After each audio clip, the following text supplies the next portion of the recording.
नमस्कार, उमेश 24 चॅनल मध्ये स्वागत आहे. जसं की तुम्हाला माहित आहे की राजकीय वातावरणात जे खळबळ उडाली आहे, राजीनामा दिलेला आहे. तर हा कशासाठी दिलेला आहे की अंतर्गत जातीवाद वैयक्तिक विषय आहे. जाणून घेऊया त्यांची प्रतिक्रिया. आज आपल्या सोबत आहे माझी मंत्री.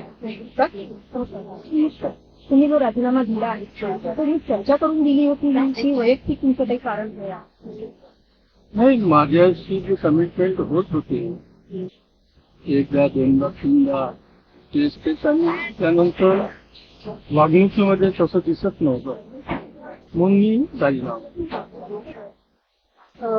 तुमची नाराजी यावर आहे की जसं तुम्ही म्हटलं की पक्षाकडून तुम्हाला पाठिंबा नाही मिळाला, तुम्ही ती कमिटमेंट केली होती पक्षाने ती पूर्ण नाही झाली. हा सत्ता संघर्ष आहे की अंतर्गत जातीवाद आहे की अंतर्गत गटबाजी आहे, त्यामुळे ते तुम्ही काय म्हणू शकता? नाही, मी तसं आत्ताच शिवसेनेमध्ये गेलो होतो. अंतर्गत गटबाजी आहे नाही आहे हे मला माहित नाही, पण माझ्यासोबत जे जे कमिटमेंट होते ते पूर्ण करण्यासाठी त्यांची तयारी नव्हती. शिंदे साहेबांनी जे कमिटमेंट केलं होतं तेही पूर्ण झालं नाही. काय कमिटमेंट होते सांगू शकता तुम्ही? असं ते राहते काही काही कमिटमेंट. अमरावतीचं राजकारण माझ्या माध्यमातून होईल, अमरावतीचे निर्णय तुम्ही घ्याल, अशा प्रकारचे कमिटमेंट होते. या अगोदर तुम्ही बीजेपी मध्ये होता, यासोबत या अगोदर पण त्याच्यासोबत असंच झालंय आणि आता पण शिंदे गटात असंच झालं आहे. तर काही कारण आहे यावर? नाही, बीजेपी मध्ये असताना माझ्यासोबत या प्रकारची घटना घडल्या नाही. संघटनेत काम करत असताना पक्षाच्या लोकांना वाटलं की याला बाजूला ठेवावं म्हणून 14 वर्ष मला बाजूला ठेवण्यात आलं आणि मी त्यावेळेस शांत बसलो. त्यामुळे त्या घटनेचा या घटनेचा काही संबंध नाही. जसं की आता वडान माहितीवर काम वाटणं सुरू आहे, तर तिथले जे पदाधिकारी आहेत त्यांना याविषयी तुमच्या राजीनाम्याविषयी काहीही माहिती नव्हतं असं त्यांचं स्पष्टीकरण आलेलं आहे. तुम्ही वैयक्तिक दिला की चर्चा करून दिली आहे राजीनामा? काय एकदम म्हणजे काही गोष्ट आली लक्षात तुमच्या म्हणून दिलाय? कारण का त्यांनी असं काहीही म्हटलं नाही. त्यांना जेव्हा आम्ही सांगितलं की आता जगदीश गुप्ता यांनी राजीनामा दिला तर त्यांचं स्पष्टीकरण आलं आहे की आम्हाला याविषयी काहीही कल्पना नाही. चर्चा करण्याचं काही कारणच नाही. हा माझा वैयक्तिक निर्णय आहे. चर्चा करण्याचं काही कारण आहे? यापुढे तुम्ही आता कुठल्याही पक्षाशी निगडीत राहणार आहे की नाही? कारण तुमचा काही भरोसा आहे आता राजकीय पक्षावर? मी आधीच सांगितलं पत्रकार परिषदेमध्ये की माझा मोहभंग झालेला आहे राजकीय पक्षांपासून. कारण पक्ष कोणताही असो, नेत्यांना मुजरा केल्याशिवाय काही होत नाही. माझी सवय नाही मुजरा करण्याची. ती सवय नसल्यामुळे आजच्या राजकारणामध्ये मी अनफिट आहे. माझ्यासारखा माणूस आजच्या राजकारणामध्ये टिकू शकत नाही हे माझ्या लक्षात आल्याबरोबर मी राजीनामा दिलेला आहे. राजकारणाला राम राम केलं. जो उमेदवार अपक्ष लढणार आहे त्यांना तुम्ही पाठिंबा देणार आहे? माझ्यासोबतचे जे कार्यकर्ते होते ते अपक्ष राहतील किंवा कुठूनही राहतील त्यांनी मला मदत केली. विधानसभेमध्ये ते मला मदत करत होते उमेदवार. आणि मला संधी मिळेल कार्यकर्ता म्हणून त्यांच्यासाठी काम करण्याची ती संधी मी निश्चितपणानं उपयोगात आणणार. यापुढील तुमची भूमिका काय राहणार आहे? यापुढील माझी भूमिका स्पष्ट आहे. या महानगरपालिका निवडणुकीपर्यंत ज्यांनी मला मदत केली त्यांना साथ द्यायचं आणि त्यानंतर आपलं काम सुरू करायचं.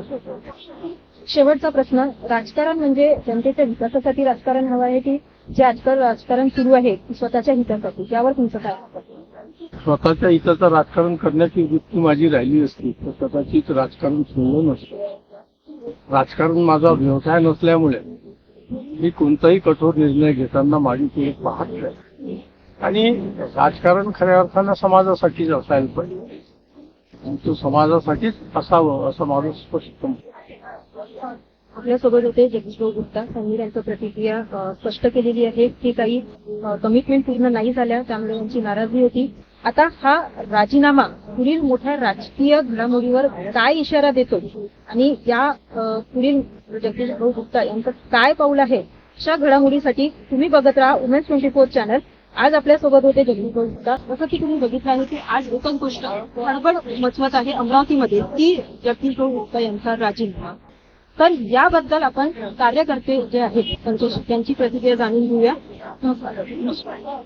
खऱ्या अर्थानं आज जे गटाकडनं भाऊंचं जे काही आपण जो काही प्रकार आपण बघितला, जो राजीनामा भाऊंनी दिला, कार्यकर्ता म्हणून मला अतिशय संतापजनक अशी प्रतिक्रिया माझी असेल की एवढा मोठा समाजासाठी एकनिष्ठ असलेला, कार्यकर्त्यांसाठी सदैव त्यांच्या पाठीशी असलेला नेता कुठेतरी आपण आपल्या कार्यकर्त्यांची ज्या पक्षामध्ये ज्याला म्हणतो शब्दाची जाण नसेल अशा ठिकाणी आपण आपल्या कार्यकर्त्यांच्या पाठीशी असलो पाहिजे. आणि म्हणून अतिशय प्रामाणिक अशी भूमिका भाऊंची सदैव कार्यकर्त्यांप्रती असते. आणि म्हणूनच ज्या कार्यकर्त्यांच्या निष्ठेसाठी माझ्या पदाची भूमिका किंवा माझं पद मला मॅटर करत नाही, की प्रामाणिक भूमिका भाऊंनी कार्यकर्त्यांसाठी ठेवली.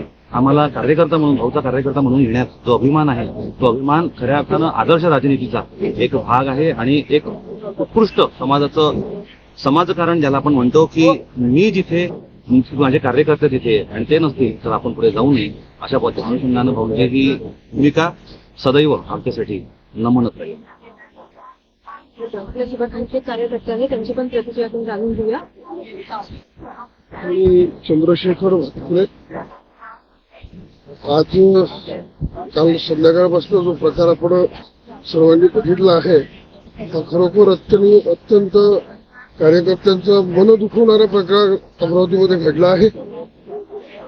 कार्यकर्त्यांसाठी जगणारा नेता, कार्यकर्त्यांसाठी काम करणारा नेता.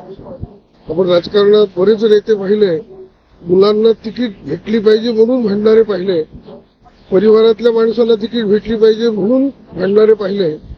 पण कार्यकर्त्यांना तिकीटा भेटल्या पाहिजे, जो प्रामाणिक सामाजिक जीवनात जगतो त्याला तिकीट भेटली पाहिजे, याकरिता झगडणाऱ्या जगदीश भाऊंना कुठल्या तरी शक्तींनी अशा पद्धतीनं बाहेर काढावं किंवा टाकावं.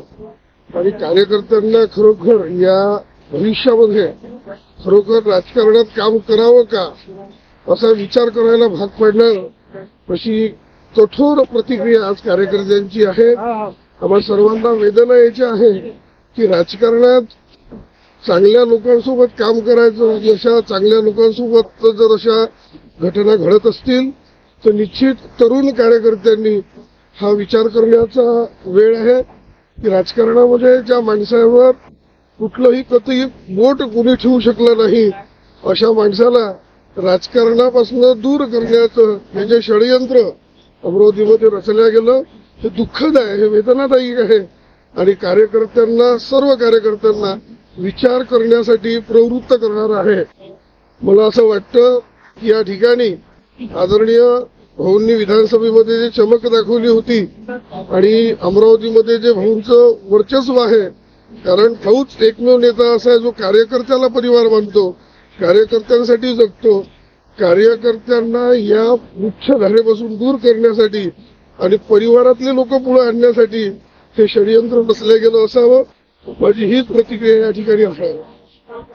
जसं की तुम्ही बघितलं आहे की माजी मंत्री जगदीश गुप्ता यांनी राजीनामा दिल्यानंतर त्यांचे कार्यकर्ते चांगलेच संतापलेले आहेत. अशाच राजकीय घडामोडी आम्ही तुमच्यापर्यंत पोहोचत राहू. तोपर्यंत बघत राहा उमेश 24 चॅनल. धन्यवाद.